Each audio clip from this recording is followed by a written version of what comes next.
अष्टावक्र गीता अध्याय 2 श्लोक 2। यथा प्रकाश याम एको देहमेनं तथा जगत अतो मम जगत सर्वमथवा न च किंचन। श्लोक का अर्थ समझ लेते हैं। मैं वो हूँ जो इस संपूर्ण जगत को प्रकाशित करता है, अगर शरीर की बात करनी है। और मैं वो हूँ जो इस संपूर्ण जगत को भी प्रकाशित करता है, अगर जगत की बात करनी हो। तो अष्टावक्र यहाँ क्या कह रहे हैं कि मैं ही हूँ वो जिससे ये संपूर्ण शरीर प्रकाशित होता है। मैं ही हूँ, मैं ही एकमात्र हूँ जिससे ये संपूर्ण जगत भी प्रकाशित होता है। उस एकमात्र शुद्ध चेतना से जगत प्रकाशित होता है, ये अष्टावक्र कह रहे हैं। तो इस पूरे श्लोक में किसकी बात हो रही है? इस पूरे श्लोक में एक शब्द में कहें तो शरीर और जगत के एकत्व की बात हो रही है, और दूसरे शब्दों में कहें तो सत्य और जगत और शरीर के एकत्व की बात हो रही है कि उनमें लयात्मकता कैसे बिठाई जाए, है ना।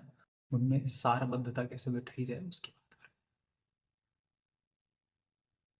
तो सत्य ही एक है, इसमें आत्मा और ब्रह्म एक है, इसकी बात हो रही है। या ये भी कह सकते हैं यथा पिंडे तथा ब्रह्मांडे। तो एक ही सत्य है जो दिखाई नहीं देता है, पर अहंकार क्या करता है, वो दो की रचना कर लेता है। एक जगत और एक शरीर। और रचना में क्या कर लेता है, उसको दो चीजें प्रतीत होती हैं, वास्तव में अनुभव होती है। उनका होने या न होने के बारे में भी उसे नहीं पता। किसे? अहंकार को। तो शरीर के भीतर अहंकार केंद्रित एक अधूरी चेतना होती है, वो दो की रचना कर लेती है। वो द्वैत भाव बिठा लेती है कि शरीर है और संसार है, कि मैं शरीर हूँ जो इस जगत में अवस्थित है, और शरीर की जो सीमा है वही मेरे और जगत के बीच की सीमा है। और इंद्रियों से द्वारा, जैसे आंखों द्वारा, नाक द्वारा और होठ द्वारा या जीभ द्वारा, इस त्वचा द्वारा इस पूरे जगत का अनुभव हो रहा है। तो आंखों द्वारा जो इस जगत को देखा जा रहा है, या हाथों द्वारा जिस भी चीज़ को छुआ जा रहा है, या जिस भी चीज़ को छूने की कामना है, वो इस जगत में स्थित है। तो जगत में स्थित कोई भी वस्तु जो है वो मेरी हो सकती है, पर मैं नहीं। और शरीर और जगत के बीच में एक सीमा है, और अहंकार इस तरीके की सीमाएं बनाना चाहता है कि मैं अलग और संसार अलग। पर अष्टावक्र उसी सीमा को तोड़ने की यहाँ पर बात कर रहे हैं कि ये भीतर और बाहर का जो भेद है वह तभी तक बना रह सकता है जब भीतर अज्ञान हो। और वास्तव में अज्ञान है तभी भीतर और बाहर के बीच का भेद बना रहता है। और उसी अहंकार पर, उसी अज्ञान पर और उस अपूर्णता पर चोट करने की बात यहाँ पर अष्टावक्र कर रहे हैं। इसे एक एग्जाम्पल से देखते हैं। फॉर एग्जाम्पल, मेरे घर के सामने एक स्कूल है। स्कूल में प्लेग्राउंड बना हुआ है। वो प्लेग्राउंड में एक फिसल पट्टी रखी हुई है जहाँ पे बच्चे खेलते रहते हैं, बहुत सारे बच्चे खेलते रहते हैं। वो उस फिसल पट्टी के ऊपर एक बच्चा बैठा हुआ है, ठीक है। बच्चे के हाथ में खिलौने हैं, ने क्लासरूम में से खेल कर आया है, क्लासरूम में पढ़ के आया है। तो उसके हाथ में रबड़ है, पेंसिल है, और बाकी चीज़ें उसके पास है। तो वो लेकर आया हुआ है। वो फिसल पट्टी से नीचे जाता है।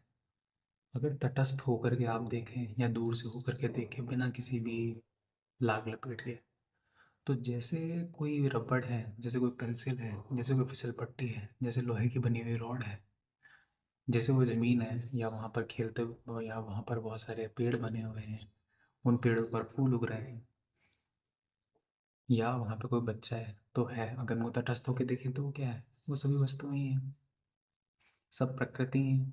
और जिस तरह के नियम किसी लोहे की बेंच पर लागू होते हैं, फिसल पट्टी पर लागू होते हैं, या किसी पेड़ पौधे या फूल पर लागू लागू होते हैं, वैसे ही प्रकृति के नियम किस पर लागू होते हैं, शरीर पर लागू होते हैं। तो ये सब कुछ हमें जो दिखाई दे रहा है वो सब प्रकृति ही है। हम भी क्या हुए, हम भी प्रकृति ही हैं, है कि नहीं? लेकिन अहंकार क्या करता है, वो दो की रचना कर लेता है कि मैं अलग और संसार अलग। बिल्कुल तटस्थ होकर देखिए, ऐसा है कि नहीं है? है तो सही। तो ये अहंकार का ही काम होता है, किसी वस्तु को विशेष मान लेना। पर मुक्ति का मतलब क्या होता है? किसी भी वस्तु को विशेष ना मानना। तो वस्तु का मतलब यहाँ पर क्या है? श्लोक के संदर्भ में वस्तु का मतलब है यहाँ पे शरीर। क्योंकि जब आप किसी शरीर को या किसी वस्तु को विशेष मानने लग जाते हो, तो वहीं से 50, 100, 1000 वस्तुओं को विशेष मानने का खेल शुरू हो जाता है। फिर आपकी पसंद नापसंद, आपका अच्छा बुरा, अपना पराया वहीं से शुरू हो जाता है। वहीं से अपने पराये का, अंदर बाहर का भेद शुरू हो जाता है। और अष्टावक्र क्या कह रहे हैं? कि मैं ही हूँ जो इस संपूर्ण शरीर को प्रकाशित करता है और जगत को प्रकाशित करता है। शरीर और जगत क्या है? एक है। और जब आप ये देखने लगते हैं तो शरीर और जगत के बीच का भेद अपने आप ही मिटने लग जाता है। कि जैसे ये शरीर है, जगत है तो सब मात्र क्या? प्रकृति ही है कि नहीं है? तो जैसे ये शरीर है, वैसे ही ये संपूर्ण जगत है, यानी सब कुछ मेरा है। या जैसे ये जगत है वैसे ही मेरा, जैसे ही ये सारा जगत है वैसे ही मेरा शरीर है, अर्थात कुछ भी नहीं। यानी सब कुछ या तो मेरा है या मेरा कुछ भी नहीं। मैं ऐसे नहीं कह सकता कि यहाँ पे कुछ तो मेरा है और कुछ मेरा नहीं, यानी शरीर तो मेरा है पर ये जगत मेरा नहीं है। ये दो बातें हम एक साथ नहीं कह सकते, ये पाखंड भरी बातें हो जाती हैं। क्योंकि अहंकार क्या है? इसी अपूर्णता का नाम है। इसी अपूर्णता के कारण क्या होता है? उसे दुख होता है। और इसे ही वो अगले श्लोक में कहने की समझाने की कोशिश भी कर रहे हैं। अगले श्लोक में उन्होंने क्या कहा है? अतो मम जगत सर्वम अथवा न च किंचन। मतलब क्या है इसका? इसका मतलब यही है कि या तो इस जगत में सब कुछ जो है वो मेरा है, यानी सब कुछ पूर्ण, या तो फिर इस जगत में कुछ भी मेरा नहीं है। ठीक है? यानी शून्य, या तो सब कुछ मेरा यानी पूर्ण, और नहीं तो कुछ भी मेरा नहीं है। ठीक है? शून्य।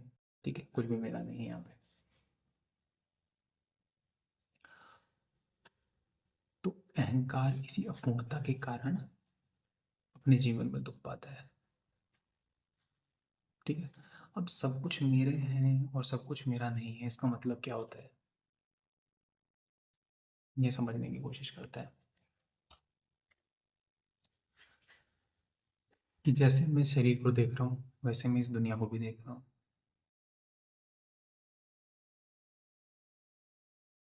ठीक है? तो ये दुनिया के सारे विषय या तो मेरे हैं, अगर ये शरीर मेरा है तो दुनिया के सारे विषय मेरे हैं। और अगर शरीर मेरा नहीं है तो दुनिया के सारे विषय भी मेरे नहीं है।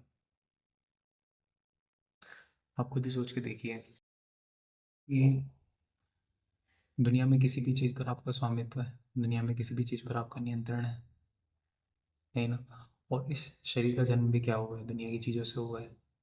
तो दुनिया पर तो आपका नियंत्रण है नहीं, तो आपके शरीर पे आपका नियंत्रण कैसे है? नहीं है। क्या आपका जन्म आपसे पूछ के हुआ था? क्या आपके जो शरीर की लंबाई बढ़ी है, आकार प्रकार बदला है, वो आपके अनुसार बदला है? क्या आपने चुनाव किया था कि आपकी दो आंखें होंगी, कि एक नाक होगी? या आपने चयन किया था कि आपके शरीर में दो हाथ होंगे? ऐसा चुनाव आपने तो किया नहीं था। तो सोचिए, जब आपके किसी भी चुनाव पर आपका अधिकार नहीं है, सब संयोग ही है, तो आप कैसे कह सकते हैं कि ये शरीर आपका है? नहीं है ना? या ऐसा मान के चलिए आपके शरीर में खून बह रहा है, तो खून को चलाने पर क्या आपका कंट्रोल है? नहीं। वो बाहर हवा बह रही है, बाहर प्रकृति में पेड़ों से हवा बह रही है, तो अब क्या पेड़ों की हवा पे आपका कंट्रोल है? तो बाहर हवा का बहना हो, भीतर खून का बहना, एक ही बात हुई। बाहर किसी प्लेग्राउंड में आपने देखा या किसी जगह पर पेड़ों के पत्ते हैं वो उग रहे हैं, या पेड़ धीरे धीरे बड़ा हो रहा है? उसी तरह शरीर पर आपके बाल उग रहे हैं, सिर पे आपके बाल उग रहे हैं, या शरीर पर आपके बाल उग रहे हैं। तो शरीर पर बालों का उगना क्या आप किससे पूछ कर होता है? वो तो हम जानते हैं हार्मोनल गतिविधि के कारण होता है। और बाहर पत्तों का उगना, वो प्रकाश संश्लेषण की प्रक्रिया का परिणाम है। तो बाहर पेड़ का बढ़ना, पत्तों का उगना, और भीतर बालों का बढ़ना, एक ही बात हुई। हुई कि नहीं हुई?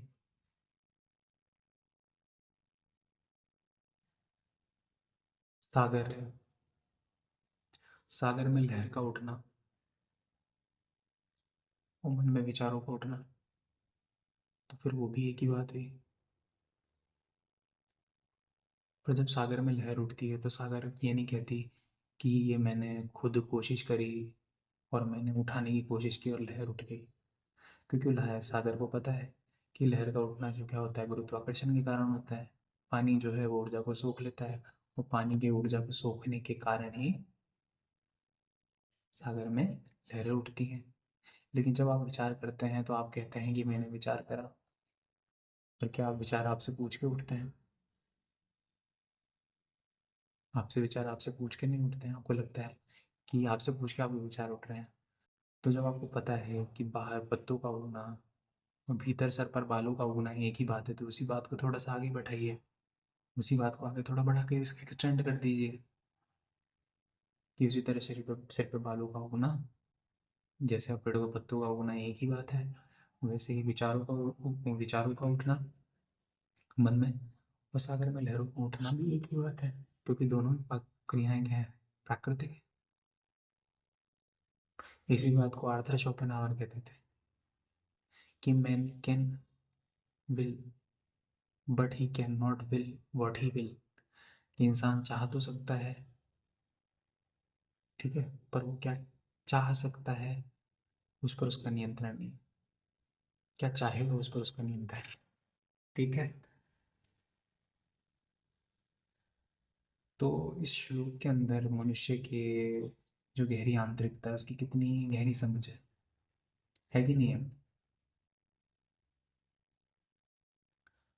कि सब कुछ क्रियाएं प्राकृतिक मात्र ही होती हैं, लेकिन अहंकार उसमें बीच में आकर बैठ जाता है और वो कहने लग जाता है कि मैंने किया, ये विचार मैंने किया। पर ज्ञानी व्यक्ति जो होता है, वह अपने शरीर को भी उसी तरह देखने लग जाता है जैसे इस पूरे संसार को। कि जैसे संसार में भांति भांति की प्राकृतिक क्रियाएं हो रही हैं, वैसे अपने शरीर में भी होने वाली प्राकृतिक क्रियाओं को, मन में उठने वाले भावों को, विचारों को भी वह श्रेणी देता है, ठीक है। वो ये नहीं देखता कि ये भाव या विचार ही मेरे हैं, या भावों या विचारों का उठने का कारण मैं हूँ, मैं कर रहा हूँ। और अहंकार इन्हीं दो अज्ञानताओं पर, इन दो मान्यताओं पर चलता है, क्या? ममत्व और कर्ता भाव, कि ये चीज़ मेरे हैं, ये विचार मेरे हैं, और जो विचार मेरे हैं और कर भी मैं रहा हूँ। यही तो अज्ञानता का कारण है। जो वास्तव में अज्ञान है वो है क्या? वो यही तो है कि मैं कर रहा हूँ, लेकिन आप कर रहे हो नहीं।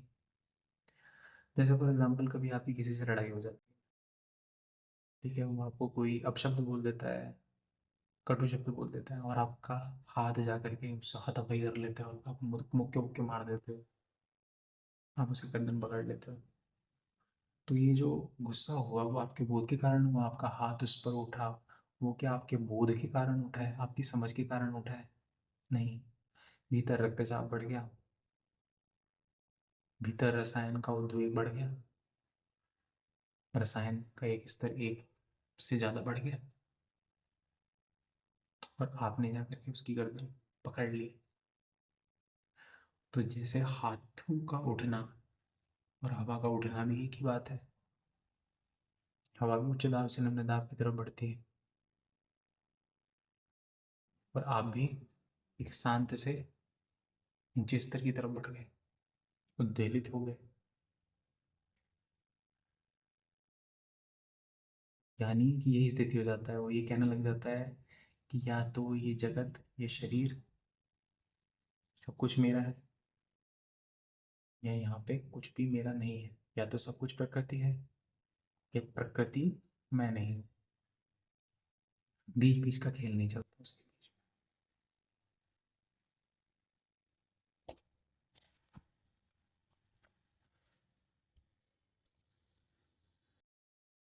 तो ना हमारा लिंग हमने चुना, ना हमारी आमदनी हमने चुनी, ना कुछ और वस्तुएं हमने अपने जीवन में चुनी। और ये सब क्या है? प्राकृतिक संयोग ही है। हमारा पैदा होना भी प्राकृतिक संयोग ही है। तो जो कुछ भी हो रहा है वो संयोग से ही हो रहा है। पर अहंकार ये दावा करने लग जाता है कि ये सारे काम तो मेरे अनुसार होने रहे, मेरे से अनुसार हो रहे हैं। लेकिन आप जितना ही जानते चले जाते हैं कि जो कुछ भी है वो संयोग है, उतना ही अहंकार बढ़ने लग जाता है। आप खुद ही सोचिए, किस परिवार में पैदा होना था, क्या वो आपने चुना? करोड़ों या लाखों स्पर्म थे, वो रेस में गए, दौड़ रहे थे, उनमें से किसी एक ने जा करके अंडाणु से मिलन हो गया, उससे आप जन्म हो गए, तो आपका पैदा होना तक भी सही हो गया।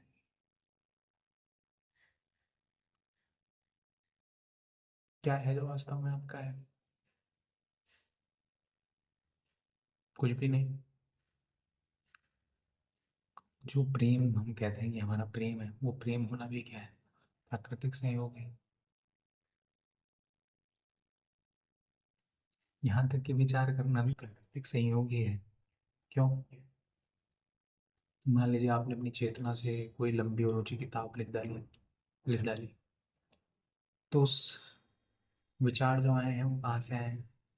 मन से आए हैं। और मन तो पूरी तरह प्राकृतिक है कि नहीं? और ये संयोग ही है कि आपके मस्तिष्क की संरचना ऐसी है कि आप विचार कर सकते हो। हिरण की ऐसी नहीं है, शेर की ऐसी नहीं है, हाथी की ऐसी नहीं है, उल्लू की ऐसी नहीं है, कुत्ते की ऐसी नहीं है, वो विचार नहीं कर सकते। तो ये तो एक प्रायिकता ही है जिसके कारण आपको ऐसा शरीर या आपको दिमाग ऐसा मिला। एक समय तो ऐसा भी था कि हम नहीं सोचते थे, लेकिन अब हम सोचने लग गए। तो विचार भी पूरी तरीके से क्या है? प्राकृतिक है। तो मुक्त पुरुष जब देखता है, तो मान लीजिए मुक्त पुरुष किसी गणितज्ञ को देखता है या किसी भौतिकविद को देखता है कि उसने फिजिक्स का, ऑप्टिक्स का एक बड़ा तगड़ा प्रॉब्लम सॉल्व कर डाला, तो उसको श्रेणी देने लग जाता है। बोलता है ठीक है भाई, प्रकृति ने ऐसा दिमाग दिया है कि तू सोच रहा है और सवाल हल कर पा रहा है, इसमें तेरा स्वयं का कुछ भी अपना नहीं है। तो मात्र एक ही प्रक्रिया होती है जो कि प्रकृति के भीतर नहीं होती है, और वो होती है प्रकृति को लांघ जाने का, प्रकृति के बाहर चले जाने का, प्रकृति की घटनाओं का दर्शकता हो जाने का, प्रकृति के अवलोकन का। वही प्रकृति से बाहर की घटना है। वो आपका चुनाव है, वो संयोग नहीं। आपका पैदा होना, आपकी आमदनी का होना कितनी होगी, आपके प्रेम का होना, आप विचार करके कोई काम का करना, ये सब संयोग है। मस्तिष्क भी संयोग से मिला है ऐसा कि आप विचार कर पा रहे हो। शरीर भी ऐसा मिला है कि आपका किसी बस में किसी लड़की से मिले और आंखें लड़ी और प्रेम हो गया। प्रकृति है बिल्कुल। आपके शरीर में वो हार्मोन ना होते तो शायद आप वो प्रेम करते भी नहीं जिस प्रेम की आप बात कर रहे हैं। वैसे तो वो झूठा प्रेम ही होता है, हार्मोनल प्रेम प्रेम नहीं होता है कि नहीं? तो होता सब संयोग मात्र ही। लेकिन अहंकार का दावा मैं कर रहा हूँ, मैं कर रहा हूँ, मैं कर रहा हूँ। लेकिन जब आप दृष्टा भाव में इन सब चीज़ों को देखते हैं तो आपको क्या पता चलता है सब प्रकृति ही। लेकिन ये जो देखना हो रहा है वो प्रकृति के भीतर नहीं है। तो जब तक आप प्रकृति के भीतर रहते हो तो आपको लग रहा होता है कि मैं हूँ जो कर रहा हूँ। लेकिन जैसे ही आप प्रकृति के बीच पार चले जाते हो और अवलोकन करता हो जाते हो तो आपको पता चलता है कि यह तो सब प्रकृति ही।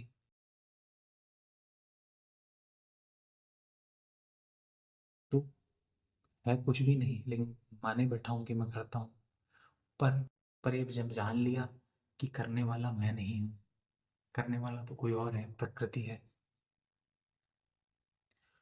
तो हम होते नहीं हैं करने वाले। लेकिन ये जानने के लिए कि हम हैं नहीं, हमें कुछ होना पड़ता है।